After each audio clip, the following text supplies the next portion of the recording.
It's Wellness Wednesdays. It's Wellness Wednesdays. And this Wellness Wednesday, I'm starting to talk about Adolescence. I've watched the first 2 episodes. I was hoping to get the rest of it watched, but I needed a break after the first 2 episodes. The first one was okay. The one continuous shot gimmick worked in parts of that episode quite well. But the second episode, I was just like, this is actively ridiculous. And there's some stuff that, again, it's a work of fiction. It has the right to exist. I think using it as something shown in schools or a teaching tool is misguided for a bunch of reasons. So I'm going to briefly touch on it now just to get it out there, because I know that a lot of people who watch my content were bullied as a teen. And, you know, I work with my peer counseling business with people who were profoundly bullies as teens, and strangely none of them ever killed anyone.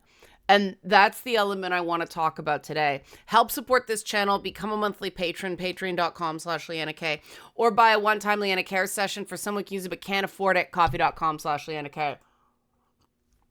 Speaking of coffee, yeah, this idea that a kid can be neglected at home and bullied in school and have what we call histrionic mother. There's one detail in the first episode that I thought was crucial, and I suspect they are not going to deal with it at all, because this would be way too nuanced. There's a moment where the wife, after the son's been arrested after a dramatic bust in the morning, and that's the first question is, would they actually do that for a 13-year-old boy? And I don't know. I'm not an expert on British policing. I did find it compelling that the police were just professionals. You know, for the police and the public defender, it was another day at the office. And I thought that element was interesting and cool, and a reminder of, yeah, cops on certain beats see cases like this every single day. Maybe not juvenile offenders, but murders. And, you know, the nurse that gets called in is like, I hate juvenile cases, and is just sort of a day at the office. That part I found really compelling. But there was a moment where the wife, the kid's mom, goes, your officers threw me to the ground, threw me and my daughter to the ground in our own home. And the officer said, you were asked to get down on the ground for your own safety, ma'am. If this is not what happened, you can file a complaint. Well, we saw what happened. They weren't violently thrown to the ground. And I do think that sort of exaggeration, if a kid's being bullied at school, that's one of those things that with moms, we have to start talking about. If you make a massive deal out of everything, if you exaggerate because you're upset, your kid is not going to tell you things they otherwise would tell you. And that's with the people I work with regarding bullying and school bullying and psychological abuse. That's what I hear a lot, that they tried to protect their parents from what was going on with them, either so that their parents wouldn't feel bad or because they didn't think their parents could handle it. And that is an element of the equation that I find what I've seen so far doesn't get into. Now, I haven't seen the episode with the psychologist. I've been spoiled on elements of the ending. And I think the biggest issue for me with the series is I believe you're supposed to empathize with the dad at first, and I don't. I just want to smack the bastard. And maybe that's allowable. I don't know. But I just don't feel there's a lot of focus on his feelings. And maybe because it's, the point of view from the writers, that's their U-shaped box. But he's an emotionless prick. And he doesn't console his son at all. He breaks down a couple times. Like, okay, yes, that I think any parent would if they found out that their kid brutally murdered a classmate. Sure. But he's not... There's not much contact. And I think this is deliberate. I hope it's deliberate. But I could see how a kid who's being picked on in school, one of the things I do like about the show is how disgusting it is that people are calling, young teenagers, 13-year-olds, an incel. There was a line of, what, he's 13. You don't think that's a bit premature? Oh, no, they're saying it's never going to happen. And it's like, okay, is that really something that is a real fear for 13-year-old boys? Maybe it is that you're never going to have sex ever because one bratty girl in school says this. Hello, Scout. Is this really an existential fear worthy of murder?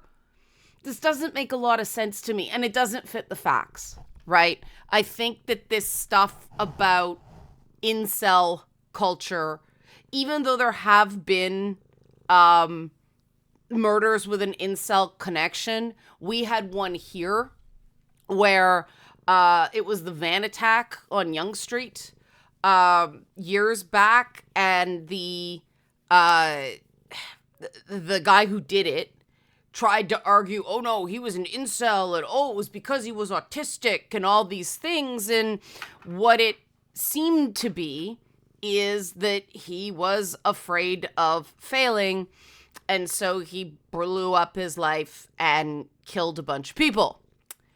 And of course, his parents paid for his defense. So the thing is, these don't make any sense. None of these make any sense.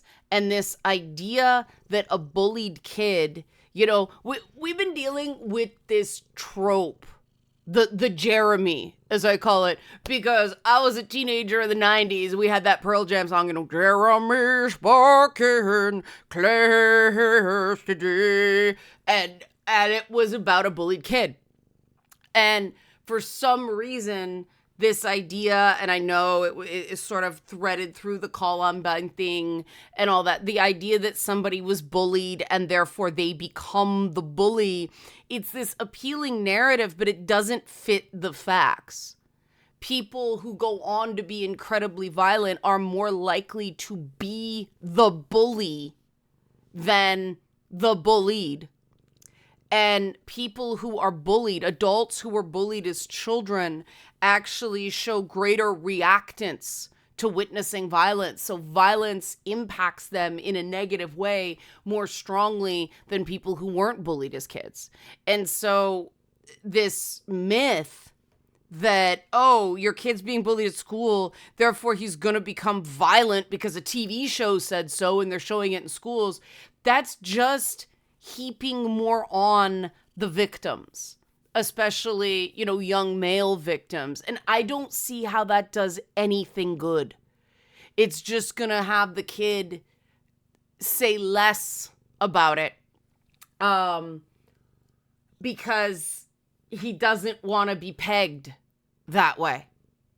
And the truth is, outside of a few very rare personality disorders, it's very difficult to even diagnose these things in a kid this young. They used to never do it. Oh, thanks, Scout.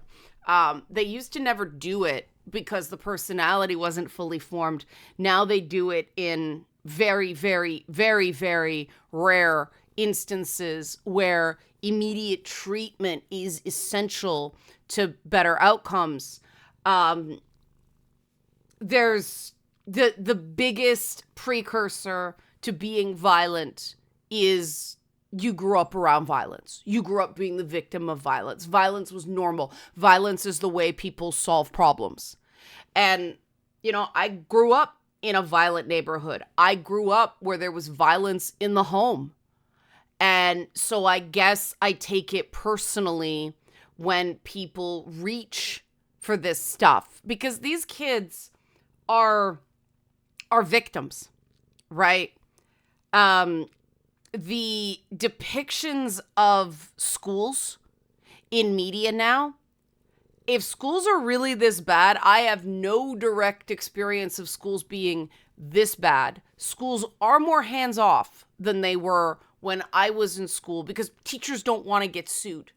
And I have heard from friends whose kids were being bullied, some of whom were, teenage boys, and some of whom I talked to directly about it. The school was very, very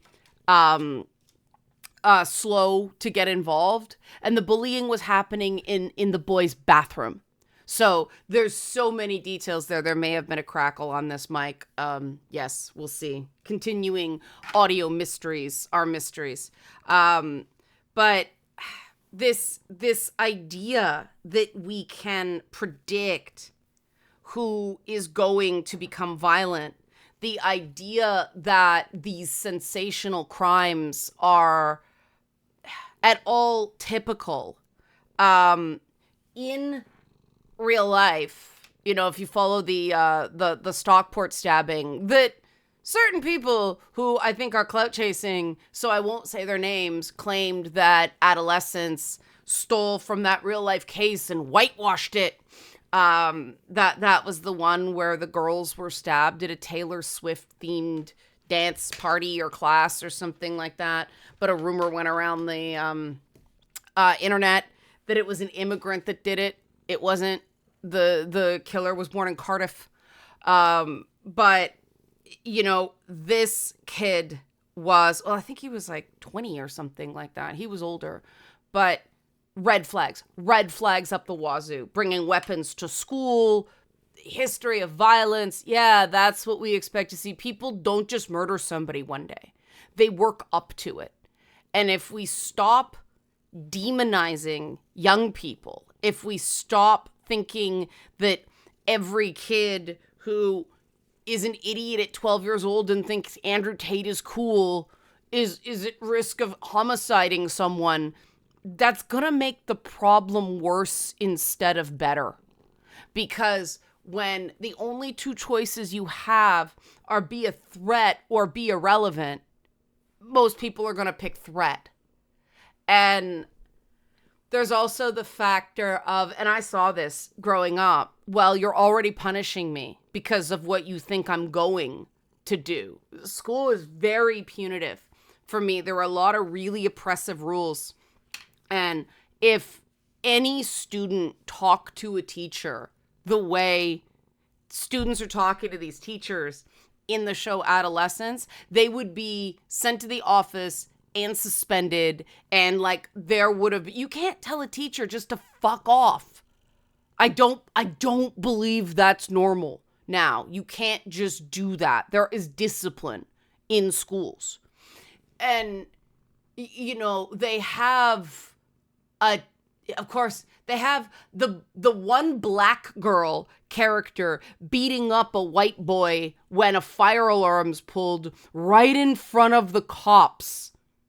And nothing happens. It's just, am I in trouble? It is, the second episode of Adolescence is absolutely hilariously awful. And I have a bit of a personal connection to this because when I was a teenager, I did community health theater. And so we did plays in schools, and then they did a video recording. And they wouldn't distribute that stuff that was designed for in schools. It was to prevent teen pregnancy. They didn't distribute it where you went to school because they were afraid that we were going to get bullied. I mean, I played a teen mom in it, which I wasn't, right? Learned a lot from that experience, but they recognized back then that people, and they didn't. I mean, when we were doing the plays, kids would make fun of us while we were right there. Thank you, Scout. So when it is as overwrought and kind of sad as that second episode, if those actors are in a school where that's shown, people are going to be really cruel about it. I don't think it should be shown in schools. I think that it's telling kids their business, which is always bad. I started peer counseling in high school, and what they taught us to do is listen first. Like, just let the kid talk. Let them take the lead. Don't talk down to them. Don't tell them their business. There's a how do you do fellow kids vibe to Adolescence that really, I think it's very ineffective as an educational device. As a work of art, you know, we can debate the decision to do a single a continuous shot for every episode. Again, I think it works very well in the first episode. It's lousy in the second. They just had to make too many dramatic and narrative compromises to fit the format, which I was covering my face and laughing at times. I mean, a grown-ass cop yelling at a teenager, "What is an incel? What is this incel?" Like, the actors are trying, man. The actors are super talented, but you needed editing and you needed multiple takes because scenes like that are on the head of a pin, and being format first, final product second, that and the chase that they were clearly just sort of jogging so they didn't outrun the drone camera. I mean, the whole thing just fell flat. The fighting looks fake because they couldn't use angles. And those are the moments in the school that you are getting into teen world. And teens always know teen world better than adults do. So, dear God, I feel bad for the students that are going to have to choke this down in school. I feel bad for the teachers that are going to have to deal with the laughing and the stupid jokes because they're going to happen. And the show seems aware of this based on how certain characters act in classrooms in the show. But oh no, put it in classrooms and hey, maybe get your very young actors without a ton of experience horribly bullied because now this is a cultural touch point. Remember Cuties? Remember how awful people were? Remember how stupid that got? Well, now we're doing it again. It seems very cynical on the part of Netflix. They seem to be riding this for PR. And, I mean, Keir Starmer's Keir Starmer. He's just looking to turn the page on his own mistakes. But a work of fiction that was starting to be developed. They were talking to Netflix in 2023. They already had the concept. So the idea that it was based on the Stockport killings, it's just not possible. They went into pre-production, which means they had a script in February of 2024. Those stabbings happened in July of 2024. Unless they have a time machine, it's just not possible. But when I talked about it last week, people were like, it was immigrants. Like, who the fuck cares? Who the fuck cares who it is? You know, we don't know what causes certain kids to become murderous. There are some, you know, personality disorders. Yeah. Antisocial personality disorder, things like that. We know that people who are raised in violent environments are more likely to become violent. But again, I was one of them, and I haven't killed anybody. Now, I had an ex-boyfriend who did, so maybe there's something to that. Yeah, push an old lady downstairs. Awesome. But again, you know, that was a case of he was egged on by his romantic partner. The Brianna Gay thing, the girl involved there was the driver. And to focus on the manosphere, and everybody knows I'm very down on the manosphere. I am no fan. I think they're grifters and they're hurting men. But to focus on that as a violent threat instead of, you know, what it does teach, which is manipulate women for everybody's good, and use them and don't respect them. Well, that doesn't benefit anybody. And turning teenage boys who are hurting into, oh, they could be violent. Like, we shouldn't be caring about and helping teenage boys to stop some poor wee lamb girl from being killed, okay? We should be nurturing and listening to all teenagers because they are people. And if we don't treat them like they matter and deserve respect just for being a human being, then there's no way the lesson that they should treat other people as having value and deserving of respect just for being a human being. Because kids learn what they live. We can't lecture teens into being better people. We have to set an example. And the most powerful thing you can do for a teenager is model behavior. So if you want them to own their mistakes, own your mistakes. If you want them to treat people with respect, treat them with respect. That is the absolute best teacher.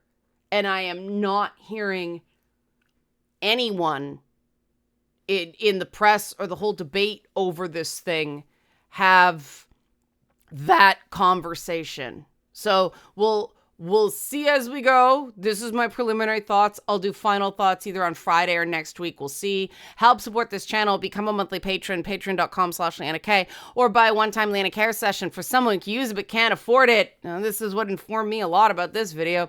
Coffee.com/LeannaK. Stupid overmodulation. Thanks for watching, and be well.